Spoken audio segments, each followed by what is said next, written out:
Ito po Sir may Chair, higit magkaiba na po yung halaga. personal knowledge at yung kwento. Okay Hindi po. po personal Pero, knowledge yun. All right. So I'm we're not lawyers here, so we have to make that I diba? am not a lawyer, Mr. Chair. Yeah, pero ang but sinasabi this is a ko legal po, matter, so we have to be clear about it. So Miss Apple, trabaho to ng DMW. Ang problema, pag nagmamarites, kailangan mag-research.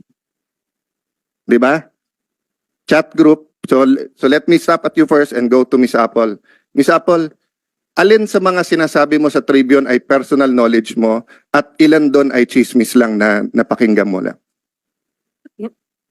Yung tungkol lang po kay Crisel Respicio. Ang ano yon? Yan lang ang...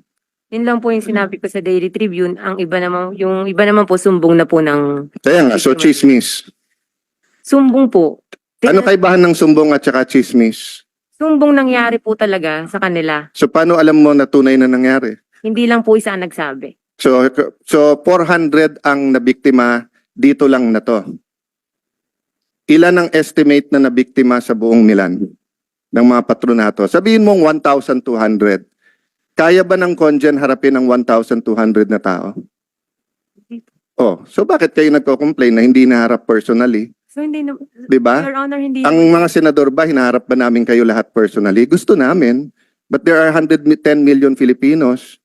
So yun nga ang sinasabi kapag ka-chismis kasi. 'Di ba?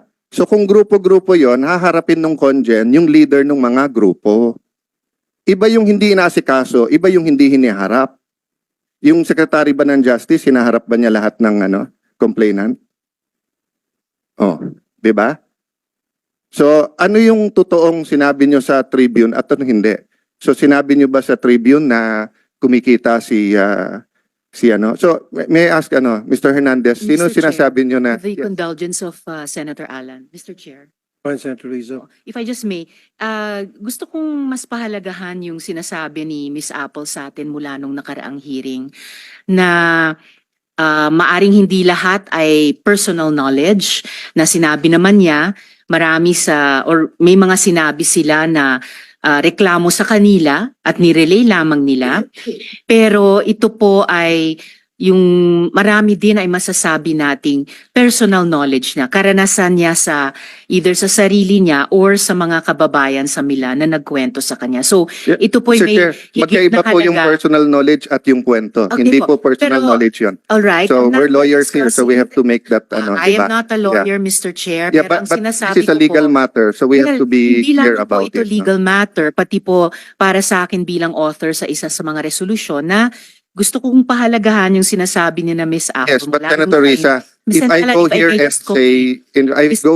say na kwento ng mga tao tungkol kay Risa, magre-react ka eh. Mr. Chair, Career to ng mga taga-DFA, hindi Mr. pwedeng Chair, chismis or no, hearsay ang gagawin natin dito. Doon ako pinaka No, I'll go there if you No, allow me Mr. Chair. after Mr. Hernandez. Babalikan ko May- sila. Na-interrupt kasi may yung trend nung pagtatanong ko sa kanila. I am Hindi sorry ko kayo about interrupt that. eh. But 1 minute suspension. May I, Mr. 1 minute Chair, suspension muna. may I just complete para kay Miss Apple. May I just, halaga at respeto yung sinasabi ng resource person natin na hindi lamang chismis.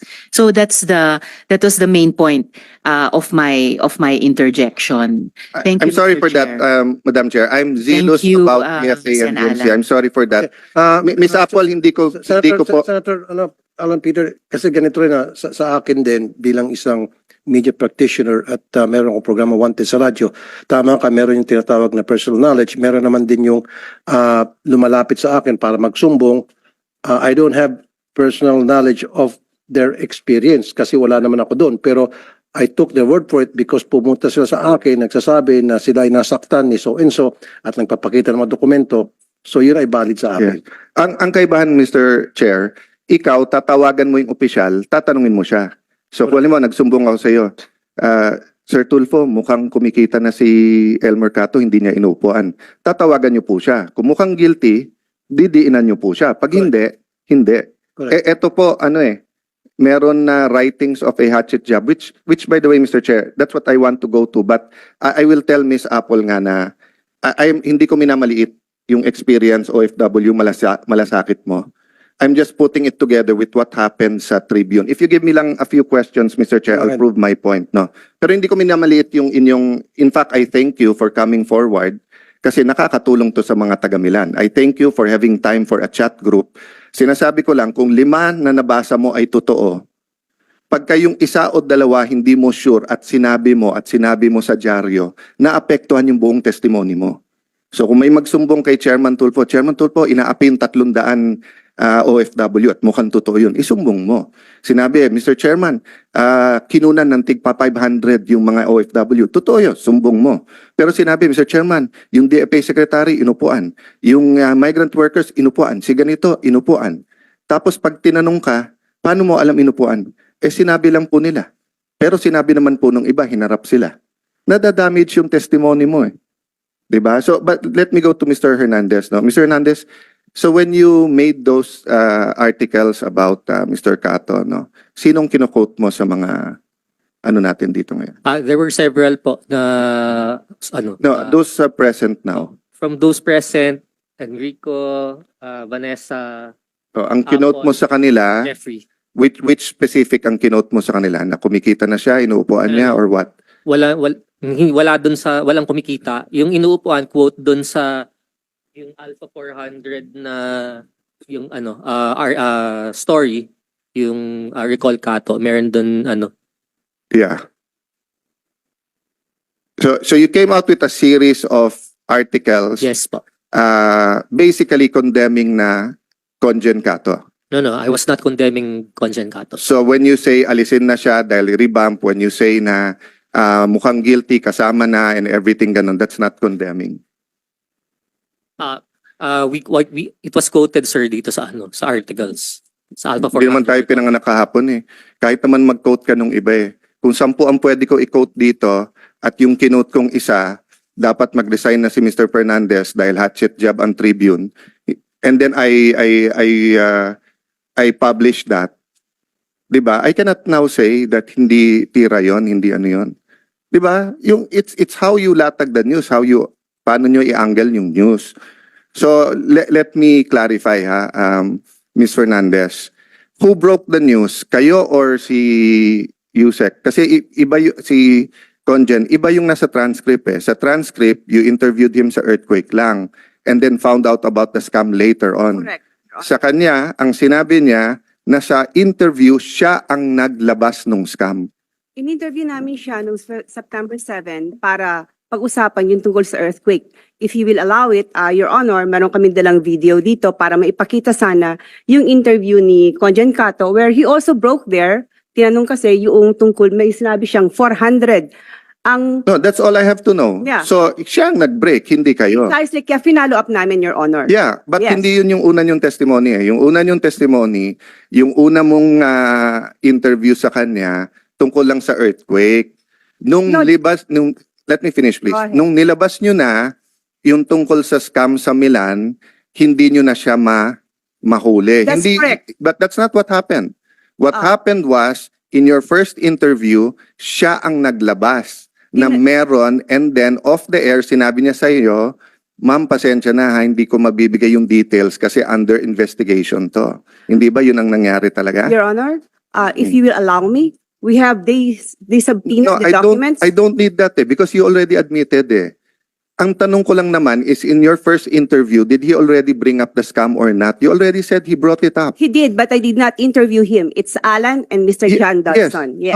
So he was the one who broke He it. brought it, yes. He Yes. brought it out. That's why they came out. Okay. Kaya sila lumabas. Dahil nakita nila si Conjen Cato na nandun sa usapang OFW, so nakipag-contact sa amin yung mga nabiktima, and that's how we started it. And then we tried to call Conjen Cato para sagutin nga ito at i-endorse yung mga complaint. Ayaw niya magsalita. So that's the story, Your Honor. No, that's your story. That's the No, real that's- story, Your No, Honor. that's one side of the story. No, That's Your Honor, story. that's the real story. You know, kahit magpalakasan tayo ng boses dito, it will No, need no, the... I warn you, you don't have the right to raise your voice in this hearing. You don't have the right. Apologies, Your Honor. You're used to Chairman. that kasi. Kayo ni... Can Mr. Fernandez also No, take the seat? Mga resource person, wala kayong karapatan na magtaas ng boses dito. Okay? Ang pwede na magtaas ng boses siguro yung nagtatanong sa inyo, pero kayo hindi pwede. Okay? Mr. Chairman, I will also moderate my voice so that I will be respectful. That's why I premise my question, my concern.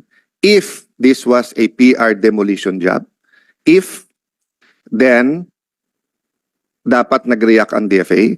If this was a legitimate, dapat siya kinasuhan. And I already asked, they cleared him.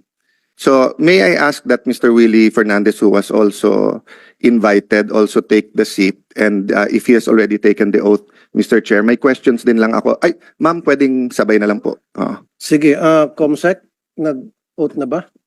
Si Mr. Tapos na, Senator Yeah. Alan. So let's clear the facts, ha? So, in-interview nyo si Mr. Cato at kaibigan nyo siya, correct? That's true, Oo. Your Honor. Mr. Fernandez, would you like to Happy Valentine's? Happy Valentine, Your Honor. Yeah. So kaibigan nyo rin po si Mr. Elmer Cato? Yes, sir. Okay.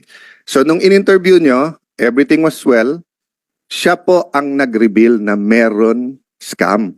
Tama ho yan. Tama. Okay. Teka muna po, hindi po ako nag-interview. Yes po. Tribune po. Yung program po ng Tribune. programa. Okay. So, going back to Mr. Hernandez and the writers who wrote and nag-banner about him. Sa isang tao na uupuan niya yung scam, before nyo in-interview, humingi na siya ng abogado. Nung interview nyo, siya nagsabi sa inyo na may scam eh. So mukha ba yung isang tao na inuupuan yung kaso? Your Honor, Opo. pinupuri ko nga po siya. Mm. Sabi ko po sa kanila, kung sinabi sa akin, ang galing ni Elmer Cato, kaibigan ko yan. Yes. Ngayon po, nung subsequent, nakita ko kasi ng mga so-called victims, no? With quotation mark. Yung interview kay Conjan Cato, naglabasan po sila. Kasi si Conjan Cato, mahal ko yan. In the same manner that, you know, magkakasama tayo eh. You see? I really miss the good days, Your Honor. Di ba? Naglabasan po yung mga tao. Anong gagawin po namin? Yeah. Sige, let's sir. No, At let's isang go araw through po- that. Let's go through that, Oo. Mr. Fernandez. So, okay yun. So, because of what he said, naglabasan. Opo. So, dahil you're a legitimate news organization, you have to interview them. Yes, Diba? sir. Okay.